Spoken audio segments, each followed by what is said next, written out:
Welcome everybody to our Search Funder session, Tales from the Trenches, Due Diligence War Stories. I am just going to kind of go through the format for today. Typically, I remember to disable the waiting room, and I'm sorry I forgot, but you can always join us early. Dwight joined us earlier. We had a lovely chat. It's great to be able to connect with you informally before the sessions, and you're always welcome to also just check in to ask questions about Search Funder, like how can I find something, what's going on as well. I'm going to do some announcements, some news, cover a few of our upcoming Search Funder live streams, and then we'll get right into discussion with Elliott. I'm very excited to have him as our guest today. We'll try to wrap up pretty close to the end of the hour. Elliott will be available afterwards if we have overflow questions. And also, I will be available if you have questions about Search Funder. Particularly if you're a new person, you're like, wait a minute, I just saw this and I thought it'd be kind of interesting. You have no idea of what we do or who we are. It's a great time to ask that question. So we entered into 3 partnerships at the end of last year, the first being IBIS World Reports. We got a master license for that, and it is fully integrated, which means that our searchers have unlimited access to whatever IBIS World offers. Mexico is now available, and we found out this week that European industry reports are coming. They're going to be pan-European. There's going to be country-level reports for France, Italy, and Spain, and snapshot data for across Europe. This is incredibly exciting for our searchers. I ask that you please help spread the word about them because I hear from searchers every day that they did not know that they had IBIS World reports available to them. And for our US searchers, we have BVR Deal Stats that is now live. I've been so busy, I haven't had a chance to really play with it, but I'm hoping that once I do and I listen to Elliott, I'll be forewarned and forearmed with information. And then we are now a HubSpot for Entrepreneurs partner. What that means is that our searchers get a discount on HubSpot. They have a free version that a lot of searchers use, and they also have higher tiered levels.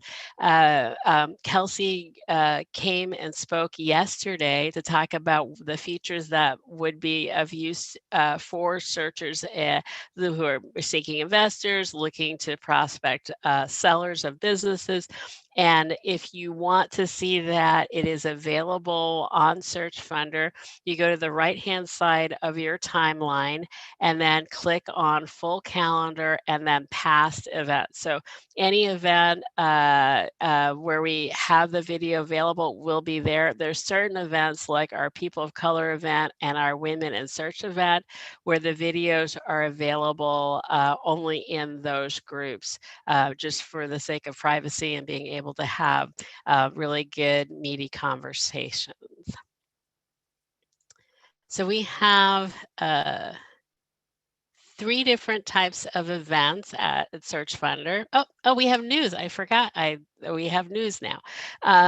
So there's some great things happening around the globe. In Europe, Eric Azen became the second entrepreneur with Novastone Capital. He will be searching the DACH region.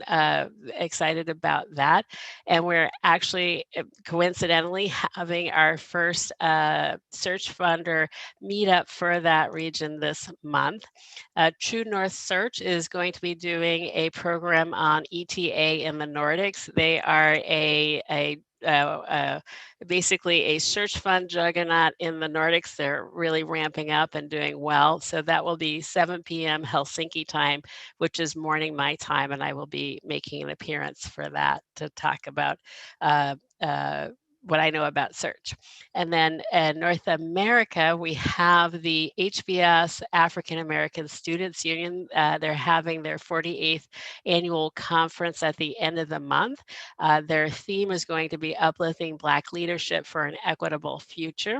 I'm really happy to say that they're going to be doing the first ETA panel at the conference. I will also be speaking at that coincidentally, but I'm very excited that search funds and entrepreneurship through acquisition is making its way to the communities of color, and that the communities of color are beginning to embrace it. I think it's a wonderful avenue for entrepreneurship. Carl Segrist is going to be hosting a Canadian Search Fund Investor Forum. That's going to be March 9th at 9 a.m. Toronto time. I'm looking forward to speaking with Carl this week in order to find out more information about this investor forum. And as soon as I have that, I will share it with you. And now we get to our live stream. So we have 3 different types of live streams. The first is our SOS, Search Funder Ops sessions. Those focus on operational issues that our searchers face in trying to acquire after they've acquired a small or medium-sized enterprise. We have Search Funder sessions. Those include our success stories and informational sessions like this one today to help you be more efficient, more effective, and more learned as you are searching. So we address search related topics. And then we have our meetups. We do meetups, we do brainstorms, we do happy hours, and we're just trying to bring the community together at a time when we seem so far apart because we have to socially distance. It's nice to be able to get together virtually. And it's been a lot of fun, personally, for me to learn about the different aspects and nuances of search around the globe.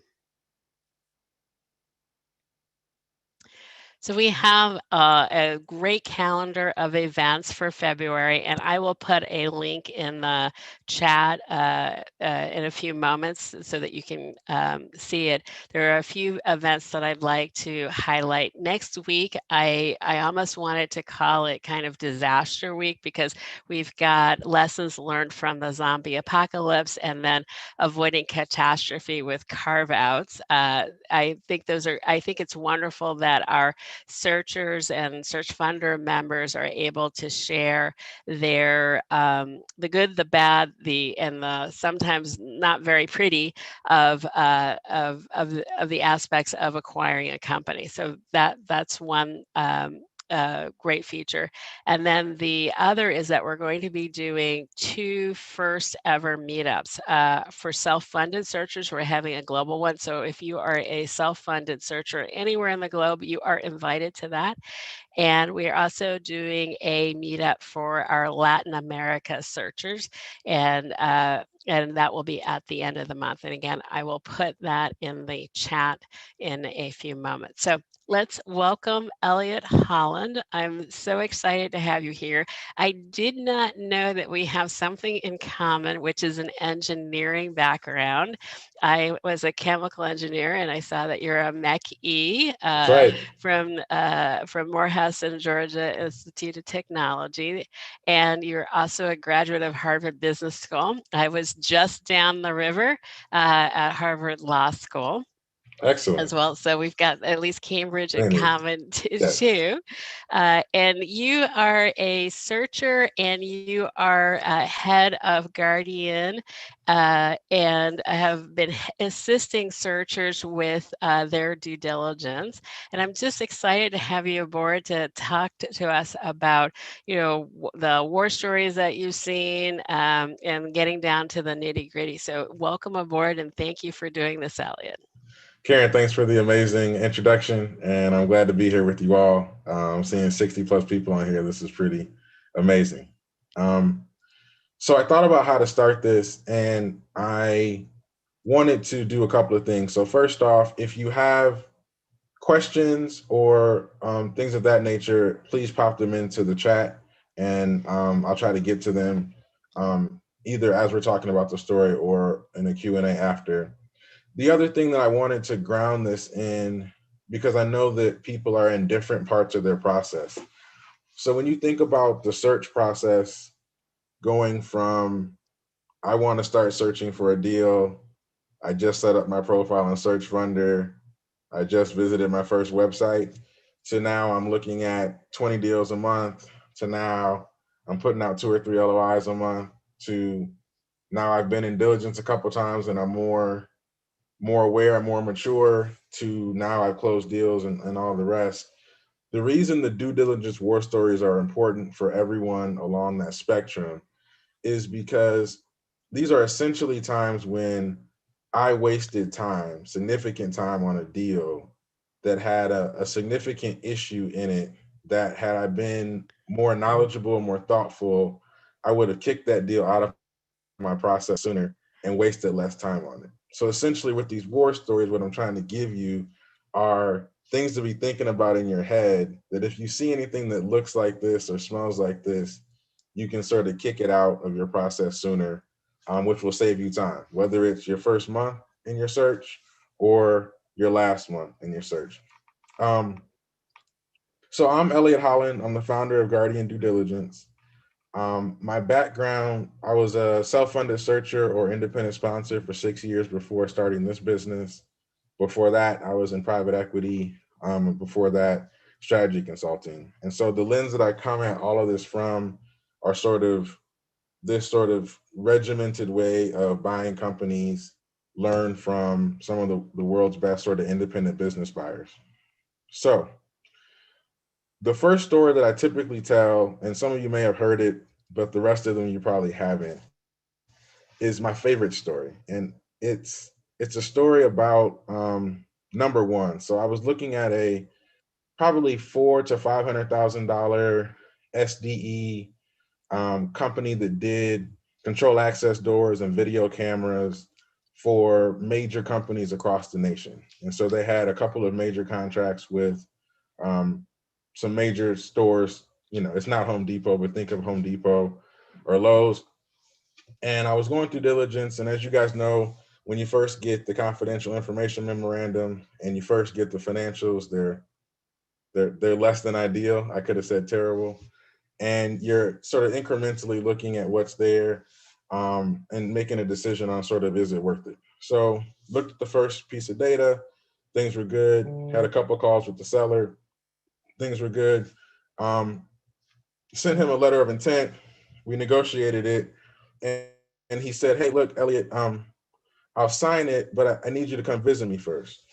So at that time, I'm thinking, okay, I have no issue coming to see you, but at the time, the business had changed a lot in the 12 months before I was putting a letter on the business. And so I wanted some updated financials. And his comment was, don't even worry about it. You know, I have my accountant here. I'll put my QuickBooks up. We'll be good to go. So fly to Dallas, drive 30 minutes north, meet the guy at a Starbucks. And here's where it got interesting. So pull into the Starbucks parking lot, walk into Starbucks, and he's like, Elliott, you wouldn't believe this, man. My QuickBooks is down. And I'm sitting here looking at the guy because he already told me it was the cloud-based version of QuickBooks. So I'm listening and he's like, yeah, I was on the phone with Intuit and I got my bookkeeper looking at it, but it's been down all morning. I mean, the freaking day you would come, it would be down. Like, that's just wild. And so I'm sitting there thinking about it, and like half of me wanted to leave and just go right back to the airport and get on a plane coming home. Because if you guys are any kind of software aficionado at all, the uptimes on these softwares are like 99.9%. So like Intuit being down for a half day is like impossible. But I actually spent the next day with the guy. So that day, stayed the night, next day. And some of you may appreciate this. I wanted to see how much he was willing to go through with the lie, because I figured it wouldn't be the last time that somebody would misrepresent the truth. He had all of his salespeople in on the lie. He had his bookkeeper in on the lie. He had his accountant in on the lie. And he had essentially bought a business with the SBA loan that he couldn't run. The numbers were going down. And he was hoping that I would believe that QuickBooks went down situation and potentially bought the company that was on the way out of business. So I tell that story first because I think it's one that is pretty obvious for folks once they hear it. But I like telling it because this business is crazy. So I'm going to hop into a few others. As you get into this, you're going to find yourself in some sort of competition. So you send in an indication of interest. You're close. You need to come up 10%. I think you're in the zone, but I think we need another $500,000 of value or 500,000 more at close. And I was in a situation like this with it was about $1.2 million in EBITDA, portable toilet and septic tank service business, way up in North Dakota. And I had looked at the business with my business partner. We love the business. I mean, it's an incredible business. Um, Moving poop. I mean, it's just great. And we had kind of hung around the rim because we thought the business was great, but North Dakota is a haul and it was close to some oil stuff, and so it had that risk, but it still had a kind of core business as well. So as time went on, the broker calls and says, "Hey, we got your offer, but it's two other offers, and like you're everybody's sort of at the same place. Maybe your structure is a little different, their price is a little different. Can you sharpen your pencil?" And we had been looking at it so long, we really didn't sharpen much. And so we went through this rigmarole for a week or two. And then something happened that I was actually too young to understand, but my partner who was older understood. So they say that we're going to make our decision Wednesday at noon, right? And so Tuesday night, we find out from the broker that somebody took their offer up, not 5 or 10%, but 25%, sort of the day before they're going to make a decision. And I'm thinking, oh my gosh, what'd they see? What'd they find? All this kind of stuff. And my partner was like, Elliott, they're lying. They know if they go up 25%, they'll get the deal under letter of intent. They'll block us and the other partner out. In 3 to 6 weeks, they're going to find something in diligence to knock the price back down, and we'll be back in this. Lo and behold, that's exactly what happened. But I remember thinking to myself, it was the 25% right before the deadline that gave it away to him. It took me a little bit more. And so you guys will be in those situations where you hear something crazy about an auction. Nobody's raising their price 25% the night before. It's not practical. Um, oh, another one of my favorites. So buying companies from owners and owner operators is a beautiful thing. As an advisor, I love seeing it. As a buyer, I loved it because essentially somebody works in a business for 20 years. They put kids through college, they buy mortgages, and then to set up their retirement, and then in most cases, a nest egg that will transfer onto their kids, you buy the company, give them cash up to 5 million, whatever it is for a lot of you guys, and then you take the business and keep going with it. Well, in an ideal scenario for an owner, they would have children that were in the business and the children would buy the business. The reality is not many children want to be in their father's poop moving business or their mom's construction business. And so what ends up happening is a lot of times the kids are not in a position or don't have the desire to buy the business. But then you'll get a seller and they'll be talking about the business and they'll say, oh, and my two kids are in the business and their salaries, whatever it is, they're great. Just keep them in the business and they'll be fine. And you got to sort of think about that and think about what was just said. So an owner who has a business, call it a $5 million business, whose children are in the business, who grew up in the business, who can get 100% of the game from their father or mother. They're sitting there with if they wanted it, it's right there for them. And their parent either doesn't trust them with the business or they don't want the business, but they still want a job. And I don't know if you guys can think through this, but think about a child working for you. I don't know if some of you have kids, are your children really working for you the same way I might work for you or Karen might? It doesn't really work that way. You can't really go to Thanksgiving as nice if, you're on a performance improvement plan. So what happens with these things is the seller's hey, just keep my kids at, 125 a clip and you're fine. And the thing you actually have to have the conversation about is um, you should not be paying for their kids' haphazard work in the business. And I almost guarantee you that's what you're going to get. Not to mention, uh, children of the owner will likely never listen to you and always go listen to their parents. And so you're walking into a conflict. That's a risk. That's a non-zero amount. You need to adjust the purchase price some amount to account for the pain you're going to take with their children. And then decide or push the seller to decide how bad do their kids need a job under you? Because I promise you that's going to be a headache. And I can give you examples and examples of people to call who thought it was going to be okay and it wasn't. Um, that was an interesting situation because after a while you get so good at it, you just kind of ask them, so you want me to pay for your kids and you won't? Um, and that typically kind of gets people off it. Another story. So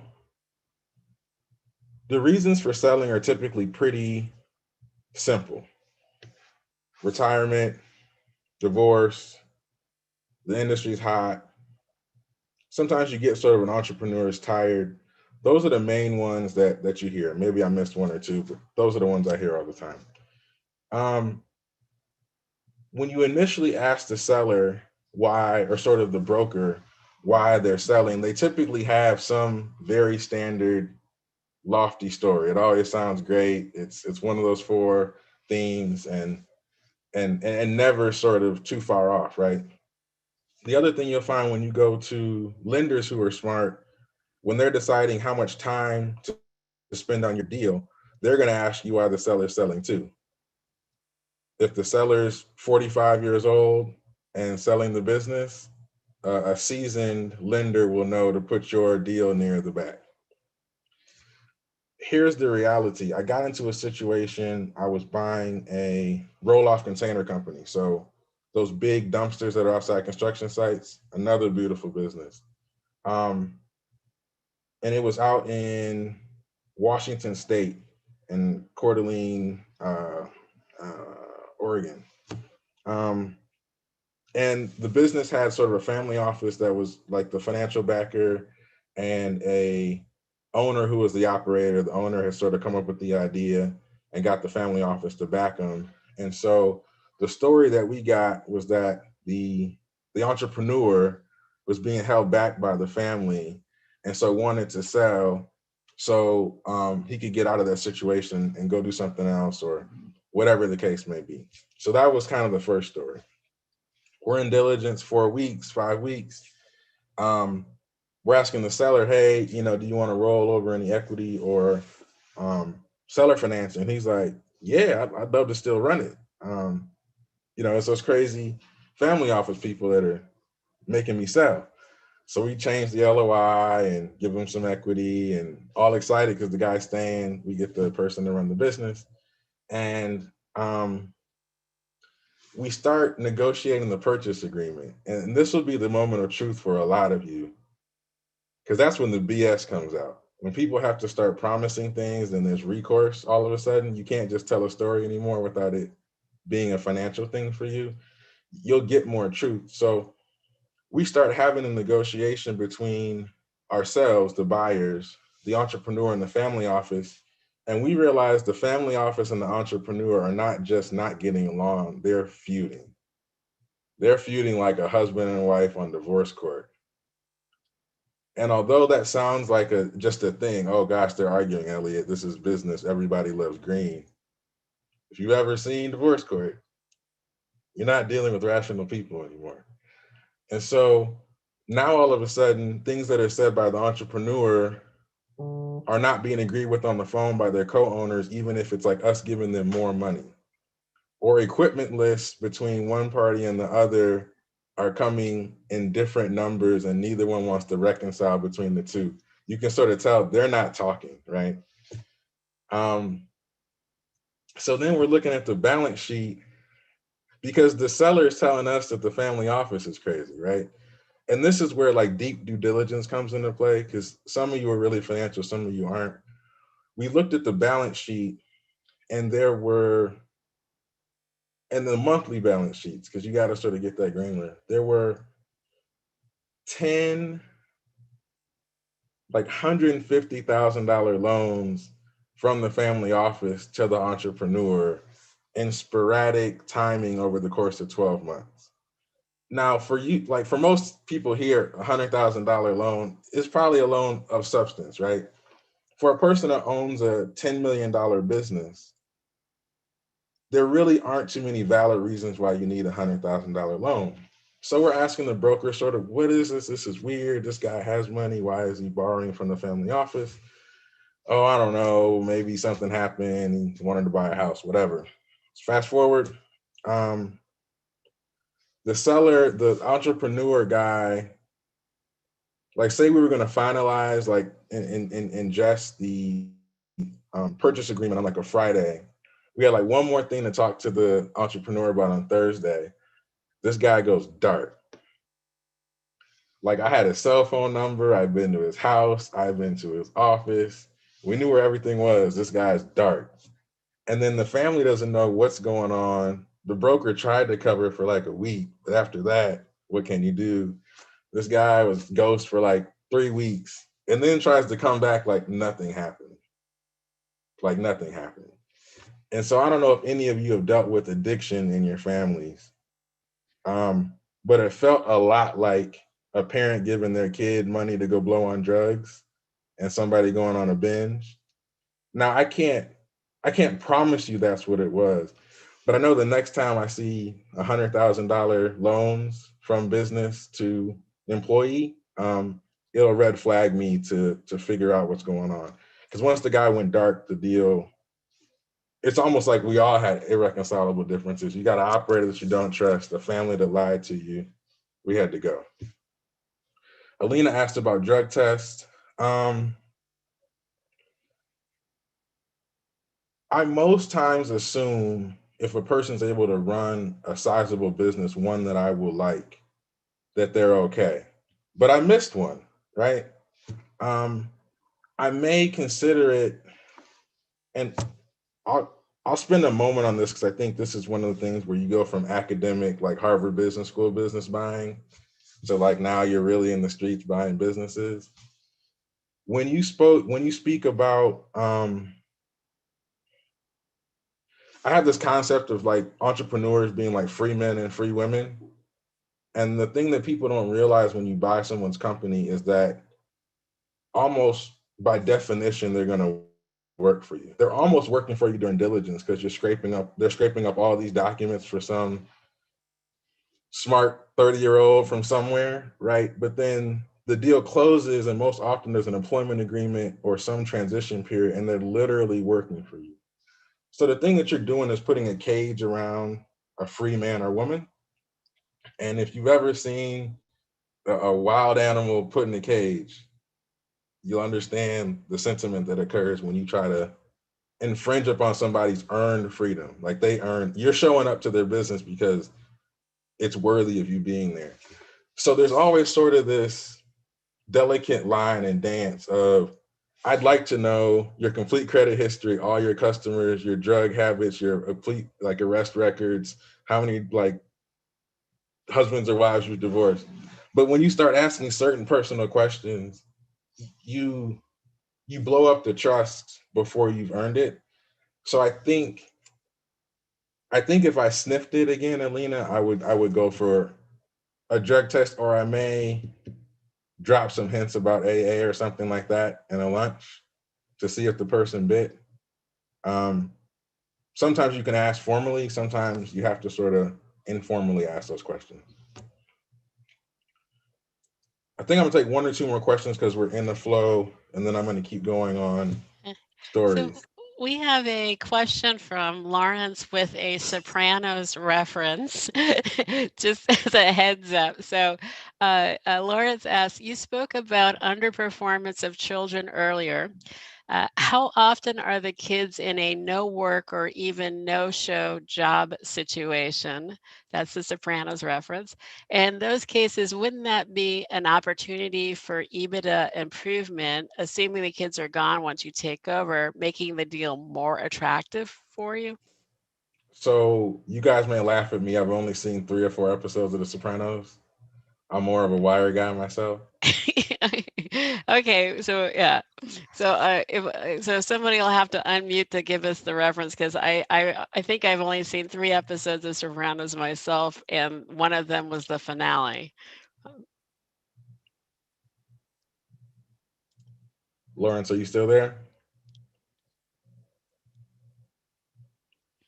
I'm here. Can you hear me? I can now. Yeah. So no work is, you get paid, but you don't have to do anything. And no show is you get paid. You don't even have to show up to the office. Kind of like Right. that. So the question becomes, are you going to fire the dude's kids after you buy the company? Yeah, pretty much, right? Because they're not doing anything. Yeah. And I think theirs kind of similar to the story I told to Alina about the implication. So when I first started out 10 years ago, right, it was all dollars and cents. It was Harvard Business School, it was spreadsheets, it was buy company, I own it, it's mine, old guy out, I own equity, do what I want. As I've matured, if I buy a business, if I buy Search Funder from Karen and her partners, right, there's 10 years of history she knows about the company, and I'm not going to get through 10 years of it. And I might be wrong, Karen, in the number of years, but I'm not going to get through that in 90 days. So if I fire Karen's best friend the day after I close, her willingness to show up 100% for the employment agreement, for help, for the main customers who might call and want to change things, for the nuanced things that I don't quite understand, the personal impetus for them to do the things you need them to do for a successful deal drops significantly. And so, can you fire the seller's kids? Yes. Is it a net positive for you doing it? Highly likely no. So, although you're right mathematically, if you could say, hey, there's $250,000 of cost in this business that goes to nothing, day after I close, I'll fire the guy's kids or gal's kids, and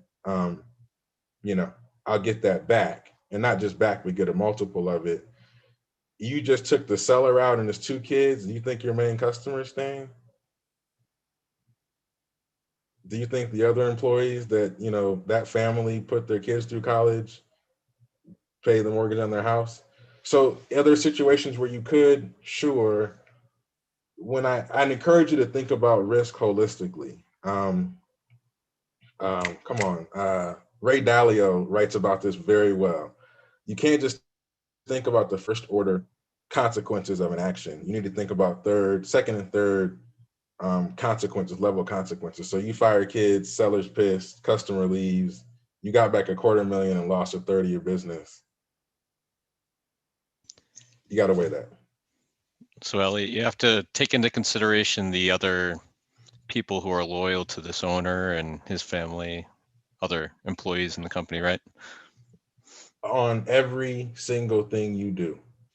If you go in there and change half the operating procedures, cut the healthcare, change the vacation,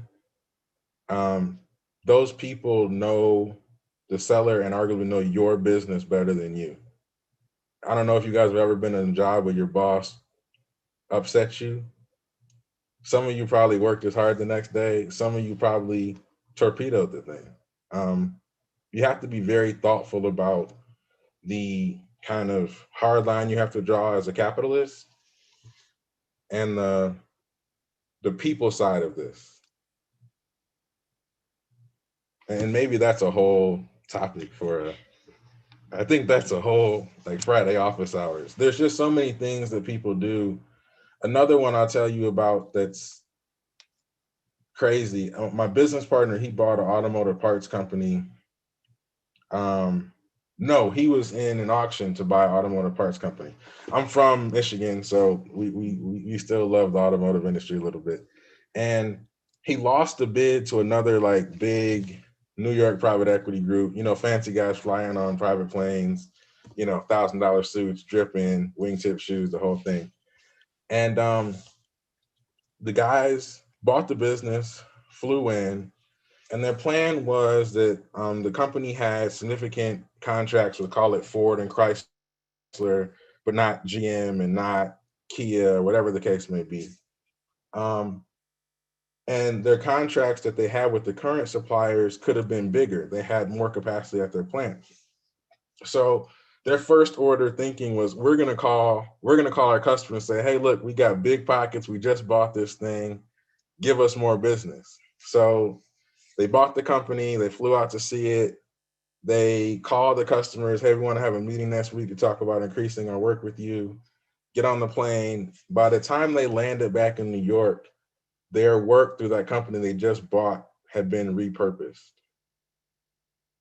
Because in a supply chain, any volatility is risk.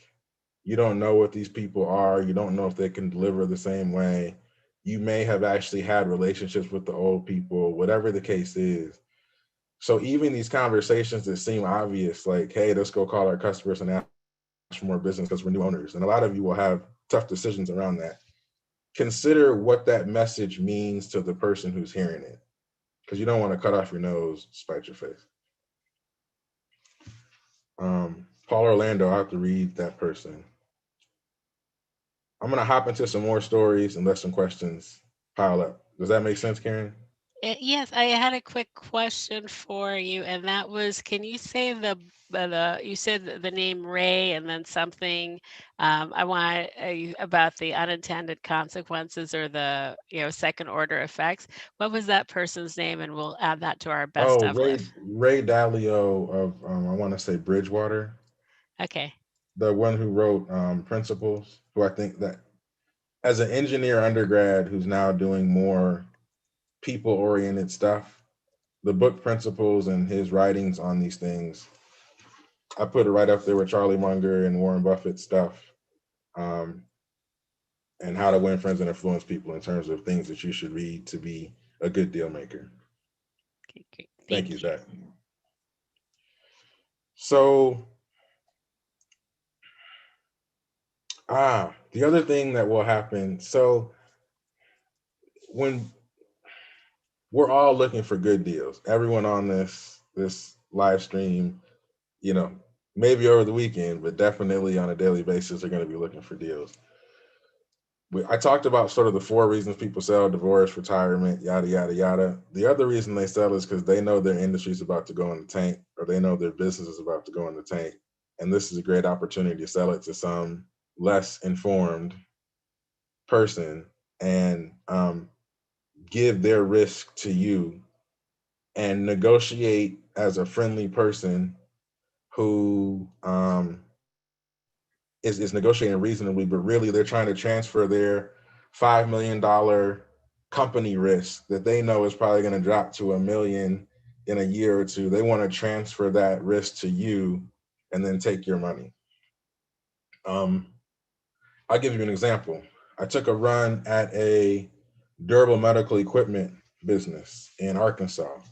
So a company that provides like CPAP machines, PPAP machines, wheelchairs. They may put like a bar in your grandmother's bathroom so she can hold onto the wall. All the kind of medical supplies that people use to take care of themselves in their homes. So found the business. It was available kind of just under 3 times, which was reasonable. It was like about $500,000 in EBITDA. The seller was rolling a bit and he negotiated very fairly. We got along very well. I got pictures with this guy. I went to go see his family. We had barbecue. It all felt really good. And then before we, about 3 or 4 weeks before we were supposed to close, we had a retreat just outside of Charleston, Johns Island. And it was right around the election in 2016. And we're having a couple drinks, we're sharing more, and we're like, hey, why are you really selling? Like, don't give us the text, but why are you really selling? And I don't think he told us that night, but he told us subsequently. The election went a different way than I think a lot of people thought. And I'm not getting political, I'm just saying it went a different way than a lot of people thought. And he ended up rescinding the deal because his expectation was the Democrats were going to win. they were going to put more constraints on his business, make it harder to operate. He thought he was going to lose a lot of money, and some things that he was doing that were very particular to some of the Republican regime control of the economy at that time. And when that didn't happen, he pulled back and didn't sell and wasted, I can't tell you how many dollars and how much time. Had he sold it to us, his expectation was that the Democrats were going to win and that business would have tanked. And that was a hard pill to swallow with this guy that I was taking pictures with, having bourbon with. But it was a great lesson. And I think some of you guys will understand that these are $1 million bets we're making. Keep in mind the nasty reason somebody may be selling, which is they know better than you that their business may be tanking. I had another similar situation in healthcare where some of you may be familiar with reimbursement in healthcare, and reimbursement changes, I wouldn't say often, but the government can make changes in reimbursement through Medicare and Medicaid that are very drastic and very painful as sort of an overcorrection mechanism for past general bad behavior around things. So like opioids, right? We all kind of have that in the news. Imagine somebody trying to sell you a business that was pushing opioids right around the time the government cracked down on it. I had a situation like that with braces. I didn't know it, but this company was selling knee braces, shoulder braces, all kinds of stuff. Digital marketing, which is what I thought it was, but really they had braces that were really easy to get reimbursed through Medicare, Medicaid, and instead of actually sending, they would put up ads on Google, have people come to the website, get excited about the braces. They send them, don't go to your doctor. We can do a telemedicine consult from these guys that actually sat in Utah, which is funny. I'm actually up the road from this company. They would do a teleconsult, write the script for the brace, send that script to the company who was supplying it, and they were all in cahoots, and they were just running plays. And when I looked at the company, one of my guys who was more government inclined than I was said, "Elliott, leave that alone. The government is about to crack down on braces in a way that you're not even ready to understand." And it took another year, but I would have lost a lot of money on that one. So be thoughtful about, is the person selling because their company's about to go down? Because you're not likely to find that in the research. So we have a question in the chat, Elliott, from David.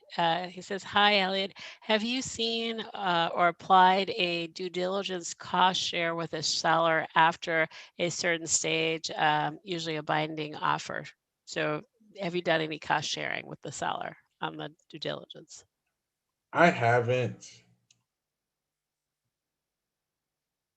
I will say I've seen a lot more creative things happen in the past 18 months in this marketplace than I've seen in the past like 8 years before that.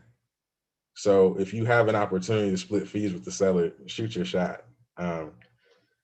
Here's the challenge though, and I'll warn you. So let me just play it out in my head. So you're 60 days in the diligence, you give them an offer, and now you want to split the diligence fees. You should be ready for the seller to ask you to put down a deposit.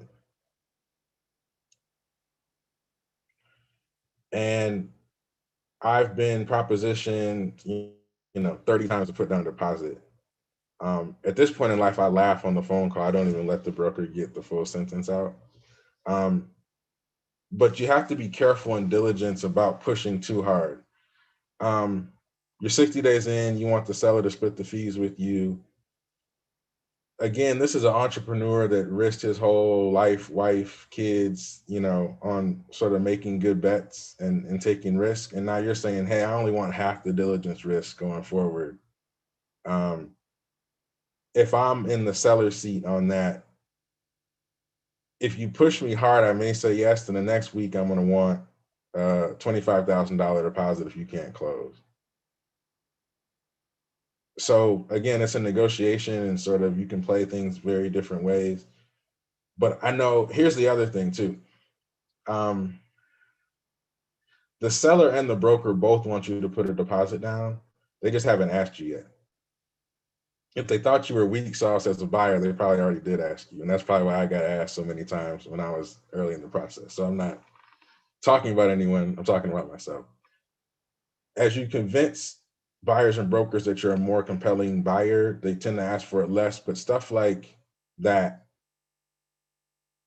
because here's the other thing, it indicates you're in a short cash position, that's why. And even though you and I know that you're going to probably use an SBA loan that's 90% backed by the government to do this with, 10% down, or maybe somebody else is sponsoring that, what a seller thinks is you're broke behind, can't afford $30,000 worth of diligence. And once somebody sniffs poor on you, there's no way to get that off. So that would be my professional advice. If you can get it, go for it. But you may end up in a negotiation about a deposit very soon thereafter. And if anybody doesn't know what I mean by deposit, a deposit is, I want you to put up $30,000, Elliott, in case you waste my seller's time and you don't close. Which sounds reasonable, but I haven't found an escrow agent that can actually write that. You're essentially giving the seller $30K, because what happens if they walk away from the deal?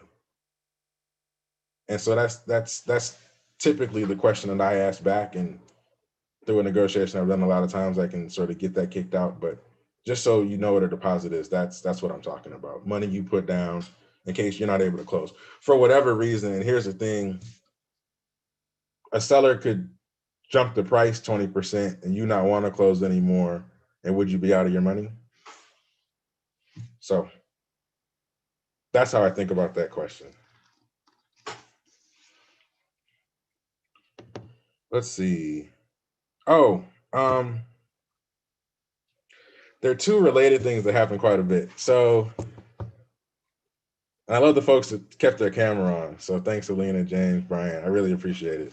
The black boxes are a bit harder to look at. And I'm only at 1/3 of the screen, so there's probably some other folks. But thank you. You guys have probably dealt with cash accounting and accrual accounting. And as long as I've been in this, I can tell you that most people who say they're on accrual for businesses this side are lying. It's probably accrual-ish at best. You got some bookkeeper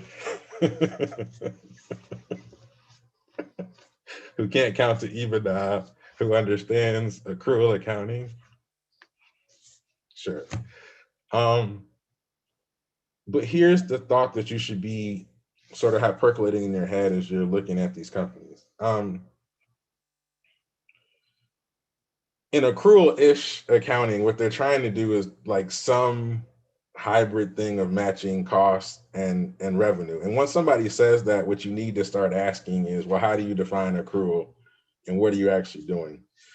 Because what'll happen often is that in accrual accounting, I can push a bunch of BS revenue into the system with a bunch of purchase agreements that may or may not be real to increase the revenue, increase the AR, and actually have either business that will not occur. So, hey, I wanted you to do X, Y, and Z, but I'm not going to honor the purchase agreement, and so that goes away. Or let's say Karen and I are best friends. I own a company. I know I'm selling. Hey, Karen, look, take about $1 million of revenue, right? And I'm going to say I did it to you, or I did the work. And when this guy buys or this gal buys the company, the work hasn't been delivered. You'll have the paperwork on it and they'll owe you the work. So be careful, because one is somebody pushing revenue through a system of accrual-ish financials that you might not recognize.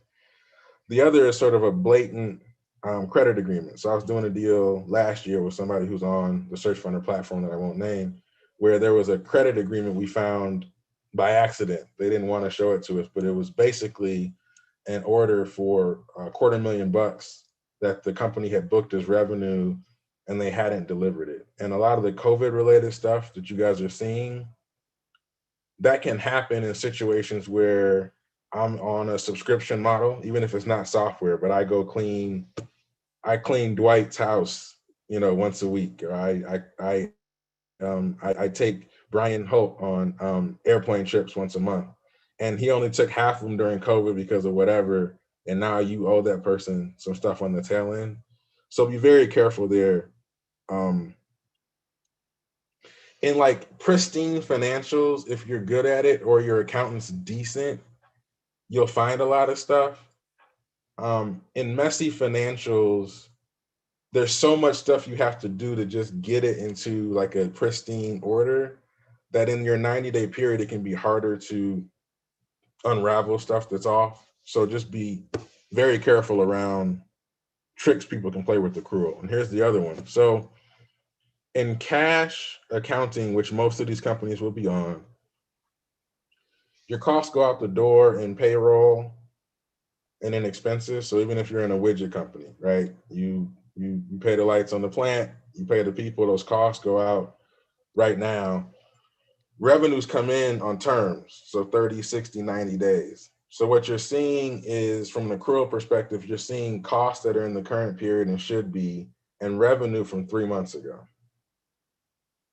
So what that means is, in a cash basis accounting business, if they're about to fall off a cliff revenue-wise, you might not know, because they're sort of recognizing revenue as receipts come in, as cash comes in. And so in cash accounting, you need to be careful that there's enough pipeline and accounts receivable to be on level par with how it was, say, a year previous or 2 years previous when you had good data. Don't get caught in the lull of cash accounting. Oh, this just looks funny, or this looks perfect, and you don't see that it's about to fall off a cliff.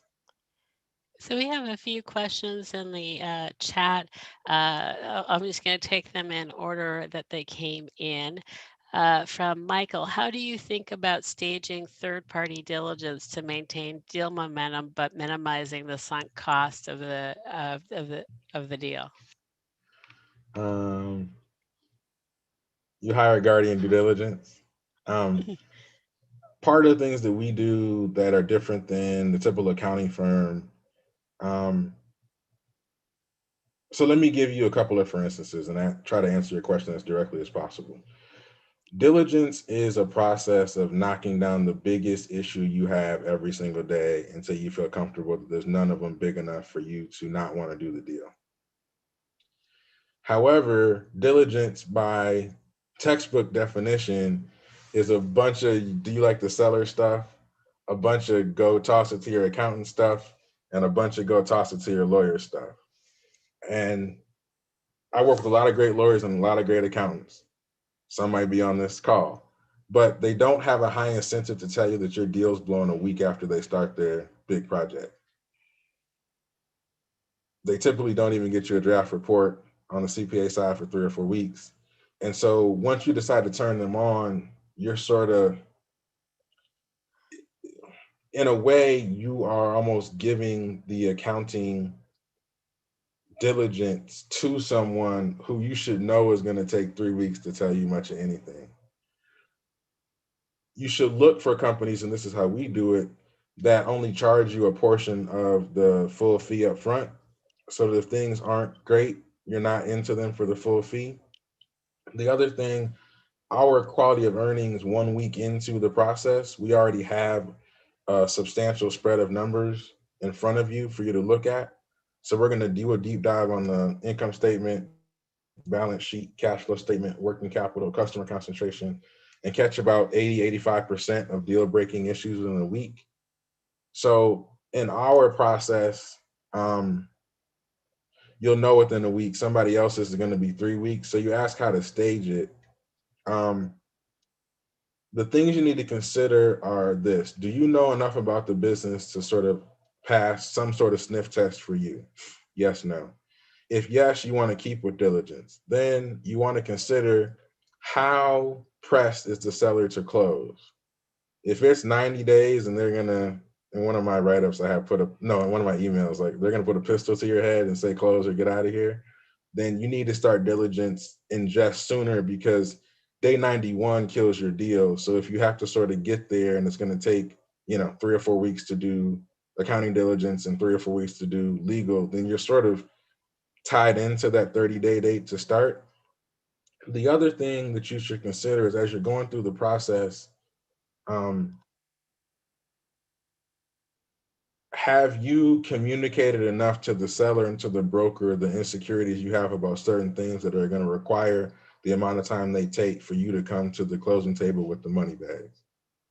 And so there's times in this process where you can push, but I think the way to stage it is to always be thinking about, have I knocked off enough risk to start spending some money? And then understanding how much money you're really getting into. Because like I said, if it's going to take you 3 weeks to know if your deal's blown, you might want to spend a smaller amount of money to get that knowledge in a week. And that's why we set up our pricing the way we do. Hopefully I answered that question, but I'm more than willing. Oh yeah, you said staging third-party doing the main. Oh, momentum. So that's the other thing you can do. And this is a little bit salesy, I'll say, but you should be aware that they're being salesy on the other side. Sometimes I start my lawyer early just to keep momentum. Sometimes I start my accountant early just to keep momentum.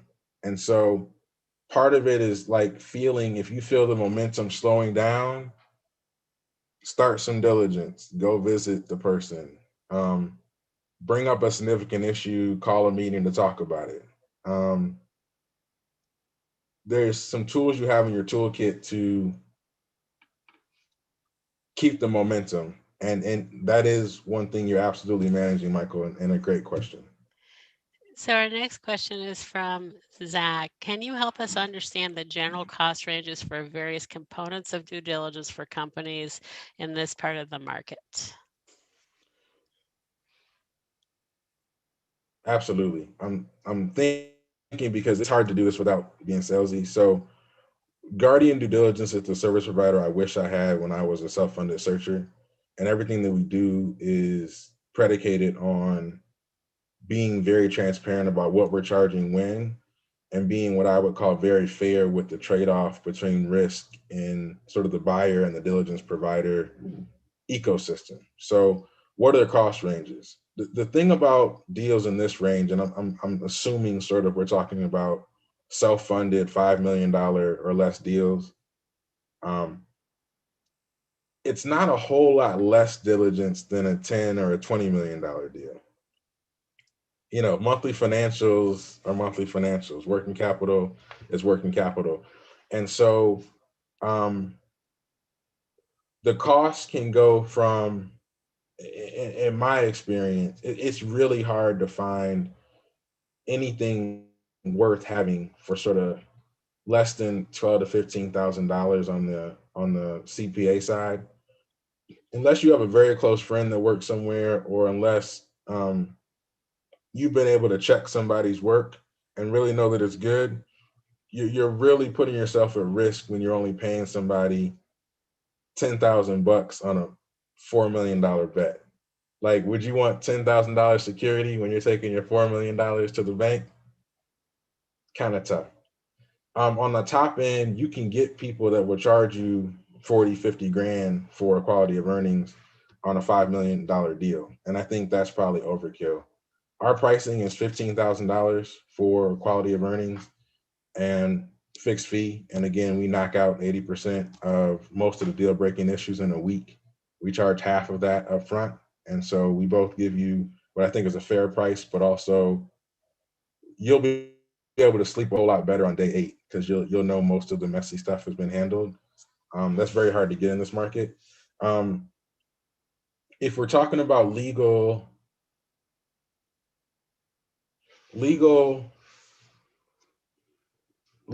similar in that be careful if you're not paying sufficiently. I would say, so just to give you a sense of who I am, over the course of 10 years, I probably interviewed 60 accounting firms. No, higher than that, because like 60 when I was buying, now probably another 40. So I'm almost at 100 accounting firms and probably 50 or so legal firms. You want those people to be good. I've paid more than what I charged to get good stuff. I've paid a little bit less when I found something like a diamond in the rough, but they're hard to see and they typically go up in prices. You're going to pay $15,000, $20,000 for a set of good legal docs. And you can try to piece it together yourself, but the issue becomes there's risk in the purchase agreement that you don't even probably understand yet. And there's so much risk associated with your particular deal that's not standard. Be careful. So on the low end, you're probably going to pay, 15,000 for a good quality of earnings and about the same for a good set of legal docs. On a higher end or in a specialized case or in a place where there's more risk, you can pay, upwards of, $30,000, $40,000, $50,000 if you're in New York or San Francisco. All that being said, I would encourage you to pick the best person pound for pound cost-wise you can get, because it matters. It definitely matters. So we are at a little past the hour, but we have two more questions that I think are important to answer. So I appreciate your willingness, Elliott, to stay on a little longer for overflow questions. The first one is from Will. Have you found a correlation between company size and the cleanliness / orderliness of the financials? Somewhat. I'd say the general line is up and to the right, meaning that the bigger the company, generally, the better the financials. But I've seen messy financials on companies that were $100 million in enterprise value, and I've seen very clean financials on companies that were $500,000 in enterprise value. So is there a correlation? Yes. That's why a lot of lenders don't like lending on cash flow until the business is a certain size, because they want some of those things worked out. That's why for a company that has less quality or lower quality financials, you're going to have to spend more time as the buyer, or you have to get a group to clean up the financials before a bank will interpret them. But be careful assuming because it's bigger, the financials are better, and because it's smaller, they're worse. Here's a for instance. I call it getting old school. So in a lot of these situations, you're going to be 20 to 30 years younger than the opposing side, the brokers, the sellers, right? And what will happen is, because somebody's big, they'll tell you, I've done $100 million of revenue in my years. I've thrown off $10 million in EBITDA in the past 3 years. You should know I know this stuff. That's an empty statement. And so, check everything, trust but verify. So generally, yes, but I think for what we're doing, check. And I have a follow-up to that. Do you see any correlation between whether they have a broker or not, or whether they have the real impetus to sell or not, and the quality of what you're seeing? Yeah. So people love the proprietary deals, and I think when you get them at a fair price from a reasonable person, they're great. You're typically gonna on a per deal basis, you're typically gonna work harder to put the financials together on a proprietary deal with just a seller, for a lot of reasons. If you think about the principal job of a broker, it's to put the financials in some sort of something for somebody to look at. And even though that somewhat of something may be pretty terrible, it's still somewhat of something. When you go into a private business owner's company and want to buy it, most of them didn't grow up in finance, don't overspend, or actually they typically underspend on financial and accounting. So you're typically going to get wonkier stuff, or stuff you're going to have to interpret more. With the brokers, I've generally found stuff to be just a smidgen better on average. That does not mean I haven't laughed at 20% of the packages I've gotten from brokers. That doesn't mean I trust much of what's in the packages. What it means is, compared to the sellers I've walked into their business that I want to buy it, and they sent me the first thing, and I've gone to whatever broker place and said, hey, send me the financials on ABC Manufacturing, the first thing they sent me, that second thing has been a bit better. The other thing that I think people forget and I had to learn this over time.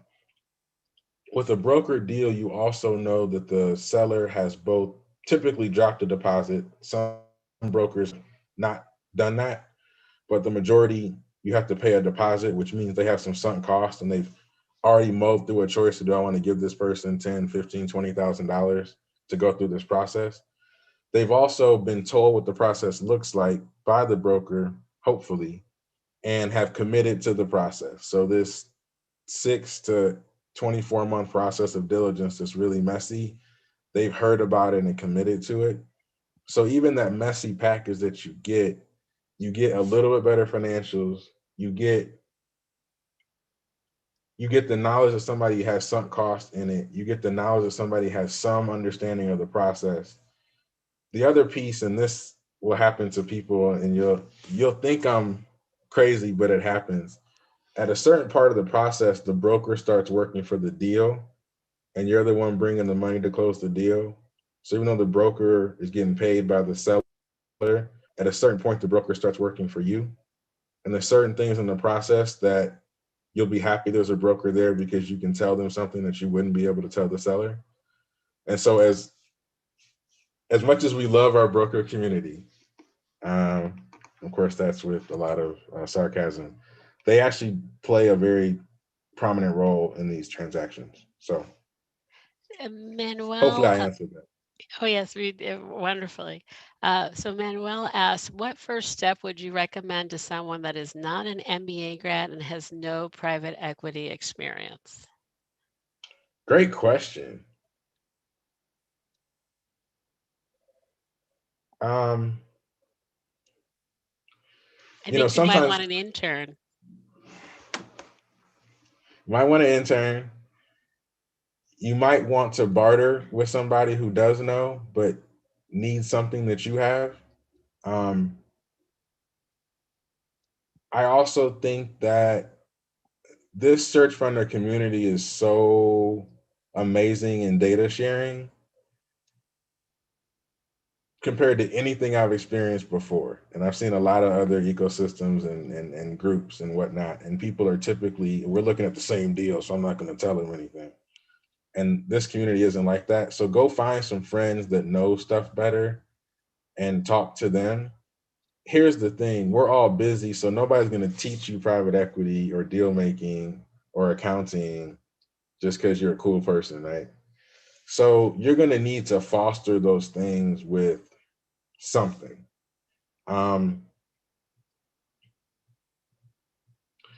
There's books that talk about diligence, but they're not the books that most people read. Rick Rickerston has a book called Buyout that I think chapter 3 is about avoiding deal hell. Excuse my language. It's one of the best writings on diligence that I've ever seen. In fact, I don't even allow people to work with me until they've read that chapter. There are stories on the Search Funder platform about people's processes, both successful and not successful. Read those. But I think if I was sitting in your shoes and I was without the stuff that I have now, I would go find an accounting firm or a diligence firm, and I'd make best friends and I'd do whatever I needed to do to start getting help from them earlier in the process. Because in this process, your time is your most valued resource. Now, people will argue capital or access to deals, and we could argue that all night. But if you spend a year getting smart on those things, which means you're going to spend a year getting bamboozled around those things, you would rather spend some time or some money in the next 3 months to get smart. That's what I would encourage you to do. Too much of this is understanding somewhat financial things. You don't want to go into it without that skill set and think that you can execute and just hope that the numbers pan out. And the other thing, to be fair, I would encourage people to want to know enough to be able to point their advisors, including me, if you choose me, in a certain direction. Not that we don't do great jobs no matter what, but it's your deal, your money. You want to know enough to point somebody left or right. Another option might be to have a partner If you're the people person or the sales and marketing person, having a partner is a real benefit. And we had a presentation last month about how partnered searchers tend to do better at the after the acquisition during the operation, basically because two heads are better than one. So that's also a thing that you might want to consider if you're feeling like you're not a financial wizard. I'd have to do that. I remember my finance class, and when I signed up for finance 2, my classmates laughed, which that's how bad I was in finance 1. So luckily, I know who to call. I'd call Elliott and be like, Elliott, you got to help me out. I'll also tell you guys, people think because I went to Harvard Business School that I was great at finance when I started. I stunk too. I almost failed finance 1. As an engineer, I just didn't get that stuff yet. And they speak in this language that doesn't make sense. You have to almost run at it with one-time abandonment and just kind of get dirty in it and start learning. I saw a comment that I agree with. You don't need a pedigree, go get the deal done. But like, go get a bad deal done. And I've seen people in bankruptcy court. I think you want to just run at the problem because it's an important one for you to know something about. And if you don't need an MBA, you don't need 10 years finance experience. Like for instance, I've taken digital marketing classes in the past year. Am I a digital marketing expert or whiz? No. Am I better than I was 3 years ago? Yes. Is it something critical to my business? Absolutely. Do I have people doing digital marketing for me? Yes. Am I able to check them based on the reading and learning that I've spent time on and paid money for? Yes. I think that's a wonderful conclusion for our time together. Thank you so much, Elliott, for sharing your war stories. They're very memorable, so I know that you're helping people to avoid some really common and messy pitfalls in getting their deal done. So thank you for your time. And then when do you have your next office hours? Yes. So I'm doing office hours every Friday, except this Friday because I'm skiing, through Q1 at least. And so if there's questions and I see some, I also saw Jim, go Jackets, absolutely go Jackets. If there's any sort of leftover questions, email them to me or message them on Search Funder, and I'll be available for another hour on next Friday. And I'm using this to both invest in the community, but also to give people a chance to ask certain questions. And so I enjoy this. As you can tell, you probably see me smile and laugh a lot.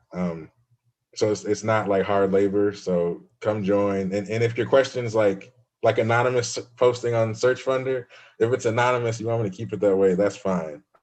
I can answer things in the hypothetical. So please send your information. And then, of course, visit me on guardianduediligence.com. We'd love to have you as a client collaborator in any capacity. And Tim suggests your next post for Search Funder, which is, could you riff off of your top 5 books on due diligence? So I think that's a great suggestion for a post for you. Yeah, I might do a post on that. Because they're different than what some of the books people buy. Like some of the quintessential books in this were written for different reasons than to help people vet deals. Like I love Royce Yukoff and Rick Rubach, and they wrote an amazing article and sort of set of articles in the HBS book. But there's some other better resources on diligence. So yeah, I'll write on that. And if you want a quicker answer, email me and I'll riff them off via email. Thank you so much. Thank you, everyone. I will stay on just to see if there are any questions related to Search Funder. Thank you for your time, Elliott, and thank you for your generosity in sharing your knowledge and your experience. It just makes for smarter searchers, which makes us more effective. Thank you. I'm glad to be here. I'm glad you had me. Thank you, everyone. Have an amazing rest of your day.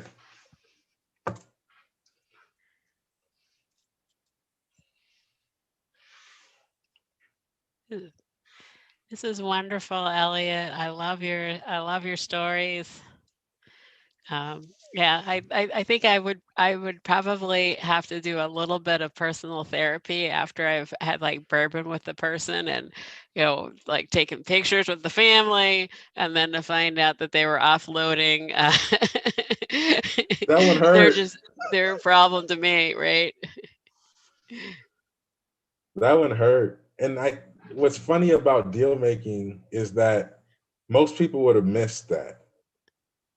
That guy was trying to give me a business he thought was going to fail. And I need to be honest that I was about to buy a business that was about to fail, or the seller who knew more than I did was betting on it failing, and I was kind of walking into the trap. So yeah, That's a tough one. you know, That would have felt stabbed. I really would have. it's weird. I think a lot of this business for me has been like almost going into like a heavyweight fight with somebody you're equal, and like knowing you're gonna take some punches, but thinking you're gonna knock the person out. Right. Like you can't get into this if you're not willing to take some punches. And sometimes somebody catches you with a cross and you're like, ooh, that was a good one. And you I get like better. the analogy. Yeah, I like the analogies because I think everything in this business can be so complex. And as an engineer undergrad, you get it. Like some of this stuff is made more difficult than it really is, and the analogies just really clear it up. Yeah. Well, and I appreciate your comment about being an engineer and not getting finance, because I'm just going to say that was my problem with finance one. Yeah, and I never would have taken a legal class. I didn't at any of the schools I went to, but my business partner and mentor for 4 years was an MBA JD, and we ended up writing a lot of our own legal docs. And now my legal knowledge helps me almost as much as my financial knowledge. Yeah. But I stunk at that at first too. Yeah, exactly. Exactly. Well, thank you so much. It doesn't seem like we have any questions about Search Finder, so we can hang up. It was lovely. I will catch you at your next office hours a week from Friday, and take care. Let me know if you need Absolutely, anything, Karen. Take Elliott. care. See you later. Thank you. Bye.